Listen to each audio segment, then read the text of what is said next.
ఇంటికన్నా దోసకాయతో ఏం చేస్తున్నావు? కర్రీయా? పచ్చడి ముక్కలా? కర్రీ అయితే నువ్వు అంత ఇష్టంగా తినవు కదా, అవును. అందుకోసం పచ్చడి చేస్తున్నాను. ప్యాన్లో కొంచెం ఆయిల్ వేసుకొని, తాలింపు గింజలు వేసుకొని, పచ్చిమిర్చి వేసుకొని మంచిగా ఫ్రై అవ్వనివ్వాలి. మీరు ధనియాలు కూడా వేసుకోండి, నేను వేయడం మర్చిపోయాను.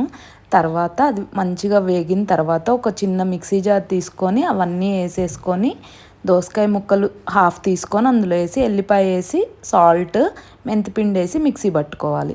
మిక్సీ పట్టేసుకున్న తర్వాత మళ్ళీ సేమ్ ప్యాన్లో కొంచెం ఆయిల్ వేసుకొని తాలింపు గింజలన్నీ మంచిగా వేగనివ్వాలి. వేగిన తర్వాత ఎండుమిర్చి, కరివేపాకు కూడా వేసేసుకోవాలి.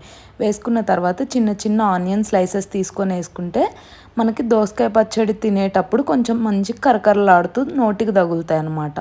తర్వాత ఇంగువ వేసేసుకొని మంచిగా పసుపు కూడా వేసి తాలింపులో వేగనివ్వాలి. తర్వాత మనం మిక్సీ పట్టేసుకున్న మిశ్రమం మొత్తం తీసి తాలింపులో కలుపుకుంటే ఏంటంటే పచ్చి స్మెల్ లేకుండా మంచిగా దోసకాయ కూడా కొంచెం ఆయిల్లో వేగిద్ది అనమాట. తర్వాత మిగిలిన పచ్చి ముక్కలు డైరెక్ట్గా అలా వేసుకుంటే తినేటప్పుడు మనకు నోటికి